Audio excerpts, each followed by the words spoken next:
Hey, you guys, welcome back for another Homeschool Family Bites. Today, David and I are going to talk to you a little bit about fear. Well, I remember several years ago, this subject came up when we were working on a webinar, and it was called The Perfect Homeschool. And you were working hard on it. You were putting it together. We had Will Meadows that was designing all the slides that went with it. And one of them came up. You were talking about fear. Mm-hmm. And I remember both me and Will actually pushing back on you a little bit because you said banish fear. And we're like, boy, that sounds really harsh. What are you? And what it turned out, the way it turned out, is you were right because Please note. because it's one of those things that you literally sometimes just have to push it away. Yeah. It is a huge force in your mind, emotionally, in your heart, and it has all kinds of impact. And I remember watching that webinar. And we were kind of skeptical while we were watching. We were just watching the slides come across. And then we saw the comments on each one of the slides. And when you hit banish fear, there were all these comments like, yes, yes, yes. And so you struck a chord with that. Well, you know, the Bible tells us about 365 times or so not to fear, over and over. Do not fear, do not fear, do not fear. And a lot of times we focus on that as, you know, just what it says, which is very valid and very good. But why do you think that God focuses on that so many times? Well, it's because we are a naturally fearful people. Even those of us that are generally positive and things like that, we like control. We like to feel comfortable. And, you know, fear is something that can grip us and can make us do all kinds of stuff. I remember actually the first time that I felt a whole different kind of fear, like, you know, not the spookies in the closet, like our youngest daughter used to holler because there were spookies in her closet, but not that kind of fear. But I vividly remember the days after 9/11. Actually, the world had changed. Everything was different. I was pregnant with our second baby. Our older son was not quite two. Every reality was different, and that was a fear, a darkness that gripped me that I had never experienced before. We lived on the path to Atlanta Hartsfield Airport. We were way, way out away from it, but all the planes crossed our, you know, kind of flew over our house coming in from one direction.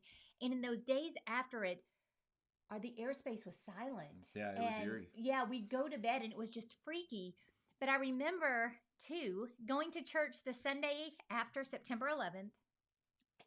And our choir sang a song that they had never sung before. I'd never heard it, called Show Thyself Strong. And that made such an impact on me that day because all of a sudden the focus wasn't on the fact that the world had changed, that I was completely out of control, that everything that I wanted for my children may or may not. I had boys. What was this going to mean for their lives? And, you know, all of these things that were in my head, all of a sudden, show thyself strong is what my heart was tuning to. And I realized, and the Lord has brought that to mind so many times through the years as I have feared again at different circumstances. We do not fear because, and you find this in scripture, every time that you see that do not fear, it's because God is with us. God is there. Show thyself strong, and he can. And so there's really a need when you are struggling with that fear, which it will come because, you know, 365 times, obviously you need to hear it. But when you find yourself struggling with that fear, to looking at the one who is with you, the one who has called you on this mission, the one who has put you in this marriage, the one who has given you those children, the one who is in control of the economy and who is going to be elected president and whether or not the West is going to burn and all of these things. Show thyself strong. If we can turn our focus away from the things that are causing us to fear and look squarely on the one who reigns supreme. I read in Isaiah this morning, and I talked a little bit about, I talked about Daniel this morning on Instagram, but I also read in Isaiah. And in Isaiah, it talked about how he who reigns, he looks down on the earth and we're like grasshoppers down here. He is so magnificent and so in control that, and yet, even though we're like grasshoppers, He knows the number of hairs on our head. Yeah. And, we can trust the one who is strong enough to flee our fears, banish our fears away. Yeah. And I mean, that's, I think about David often. I've been studying David a lot recently. And you think about the time that he was in the wilderness, and you have the mountains, and on one side is Saul, and he's chasing him, and on the other side is David. And David had to know that Saul was closing in on him. He probably could even see his people. He probably could even see Saul. David could see him. And there had to be this fear. But then you constantly have, you go to the Psalms. You read the narrative in First Samuel, and then you go into the Psalms, and you're like, he was taking this in stride. He knew, where does my help come from? help comes from above. He knew that God was with him. And that was what actually steeled his nerves. And I think this fear thing is not something that, there's varying degrees of it. There's people that have a really horrible time with this. And this is something that is gripping them every moment of the day. And they just really struggle with anxiety. And then there's others that typically are very strong, very confident, very happy-go-lucky. Everything is okay. And then there's just every once in a while, something will strike them a certain way. Or you'll have something that just comes out of the blue, like September 11th, or, just having to, during the pandemic, having to be at home all the time and not being able, going to the grocery store and seeing shelves empty. And that you have this moment where you're gripped by fear. Yeah. Well, and Satan uses fear in so many different ways within our families. He can use fear to keep us from taking steps that we should take. If the Lord is calling us to do something, if the Lord is calling us to continue doing something, if the Lord is calling us to step out in whatever way, Satan will often try to use fear to hold us back. And that kind of reaction, especially if one partner is gung-ho on what they feel like God is calling him to do, the other one is more timid and really holding back because of the fear, that can cause a lot of friction there. And then sometimes fear just causes us to do stuff that we wouldn't normally do, sometimes because we think that is the expectation of someone else.